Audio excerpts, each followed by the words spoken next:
Ready? I'm Haywood Hall. I'm the grandson of Ethel and Herman Midlo, and I'm here interviewing my mom, who's the daughter of Ethel and Herman Midlo, and well, she'll tell you who she is. I'm sure you know. And so there's some questions that I'm going to ask for this interview, and but why don't we start with why don't you introduce yourself and the camera's over there. Okay, well, my name is Gwendolyn Midlo Hall, and I took the initiative in setting up the Midlo Center for New Orleans Studies 25 years ago. And I'm very proud to be interviewed by my son, Dr. Haywood Hall, who is one of the leading international emergency medicine physicians and has done a great deal of work in improving emergency medical care in Mexico. That's my mom. I guess, I want to start with just, how you grew up and what what happened in New Orleans and the context and what it is, Okay. the family and all of that. And also, obviously where Grandpa came out of. And Yeah, sure. Okay. Well, it's a long story, which I will try to make short. My father was born in Sosnowiec, which is now part of Poland. It was Upper Silesia. And he came from a Jewish family, but they were culturally Jewish, but not much believers. And once they got to New Orleans, they opened a tailor shop on South Rampart Street, and that was the business district for the black community. People have no idea how terrible the racism was in those days, and it astonishes me that people really have no idea how bad it was.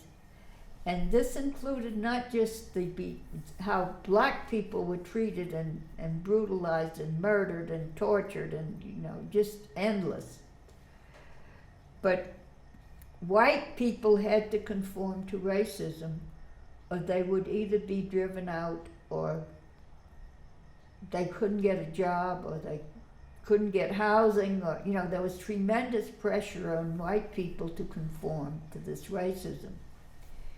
Now, the Jewish tailors on South Rampart Street were a little bit better off than some people because they didn't depend on the white community for their income, because almost all their customers were black men who had very high-priced taste in clothes, and they were delighted to be able to get good quality clothing made for them.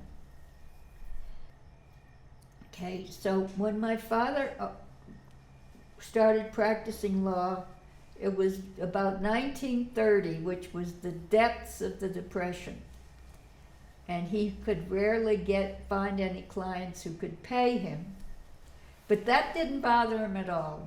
He took people, he would take clients who he felt needed help and were deserving, and never charged them anything.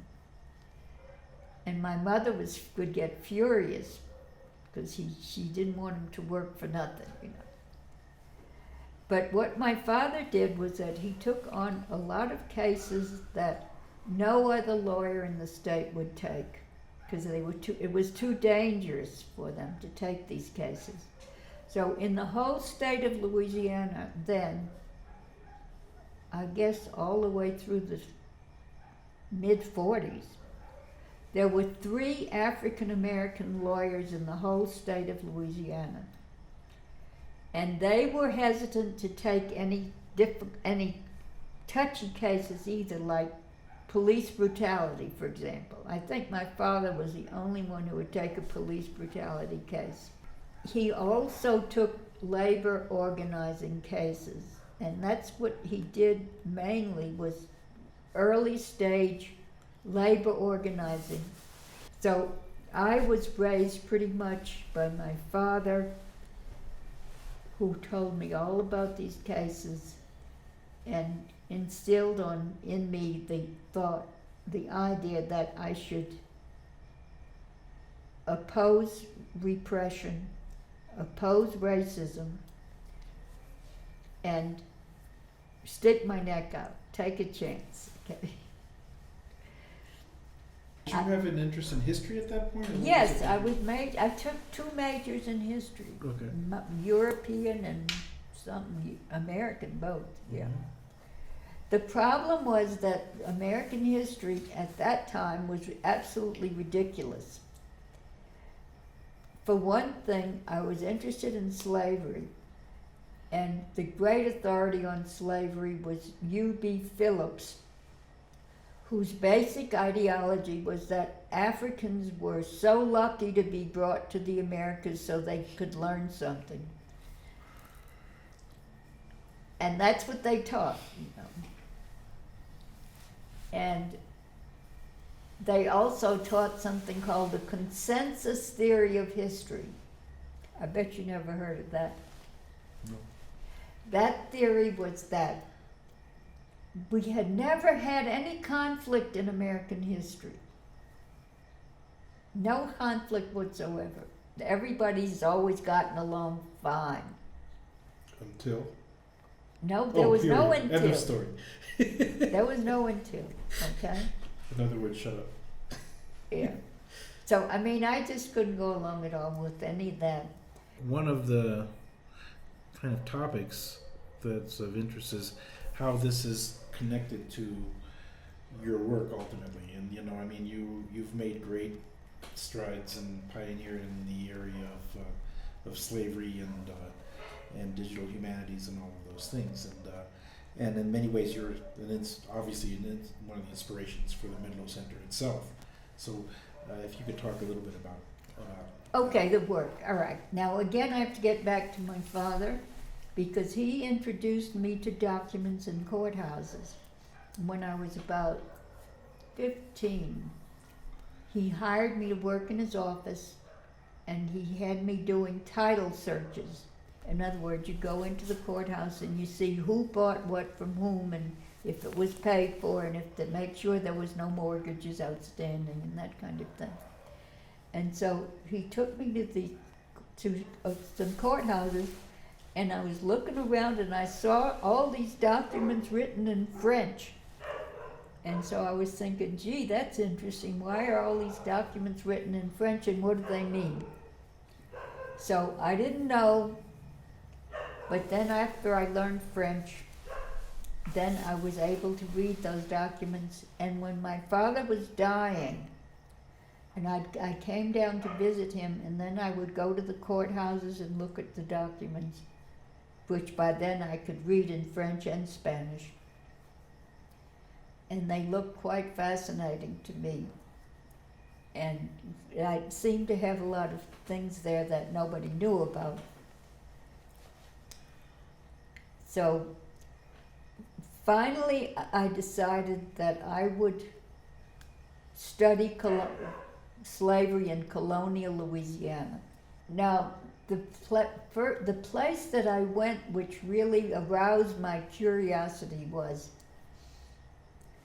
I knew that there had been a slave conspiracy in Point Coupé Parish in 1795. When they called slaves up to testify, they were asking them what was their nation. And a lot of them identified their African ethnicity. So I went to see the original document. That was back in 1984. And I found this testimony, and I thought, well, maybe there might be other documents that also identify the origins of these Africans. And I started to look, and I found documents that went back to 1771. And they were just not just full of information about the African origins of the slaves, but a whole lot of other things about the slaves. And at that time, nobody had any idea that such enlightening documents could exist. You know, like in those days, people thought, oh, we can't know anything about the past of slaves because they were slaves, and we have no information about them. And it turned out that was the opposite of the truth. It's just that nobody had looked. There's more information about slaves than about free people because the slaves were property. And so they needed to identify the property. And it was astounding how much information there was. And so at that point, we used to use these little index cards to take down information. But this stuff was so dense and complex that I decided this just won't work. So actually I created the first original digital database in history. In history? Yeah. Okay. And maybe in other things too, I don't know. But anyway, it was quite advanced. Now, I didn't realize I was doing anything important because to me it was just a tool for my own research. And I thought that maybe some other scholars might want to look at it, you know, or use it or something. It never occurred to me that anybody else would be interested. So I used that database for the book I published called Africans in Colonial Louisiana. When I saw all of the names, I decided this is really important. We really have to mark, you know, collect all of the names that we see on these documents. And a number of guys said, what do you want to do that for? We're just interested in statistics. I said, well, you may be interested only in statistics, and I'm interested in statistics too, but I'm also interested in human beings and what they were like, including what their names were and how they were related to each other. And so and they said, that'll slow you down. I said, well, it'll just have to slow me down. So when you were looking up all this material, you were also taking digital pictures of documents and all of that. And what kind of resistance or difficulty did you have going into these parish courthouses and taking pictures of, I mean, it seems like that's not necessarily an easy thing to do. Okay, well, in the courthouses, most of the clerks of court had no idea what they had. One of the places I went, the first courthouse I went to, said, oh, we didn't have slaves. And of course, he really believed it, you know. He went to get a census to prove to me that they didn't have slaves, and he brought it back. It was a census of 1745. And we looked at it together, and there were more slaves than non-slaves in the parish. My mother, when she started getting older and preparing for her own death and her estate and stuff, she told me, look, your father did so much for the community, and nobody ever acknowledged what he did. And nobody ever talks about him, and his name will be forgotten. And I want to do something to preserve his name in the community. And I have money set aside to do that. So and she says, you are the only one I can depend upon to do this. And I started asking around about how to do this. And Joseph Logsdon was still alive then in that UNO. And he suggested that we set up an endowed chair in his name at UNO. So I played the major role in family diplomacy.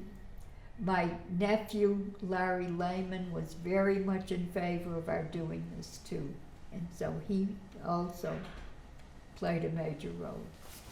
So this event that's at the Midlo Center is going to be, It's celebrating 25 years since it was established. time flies.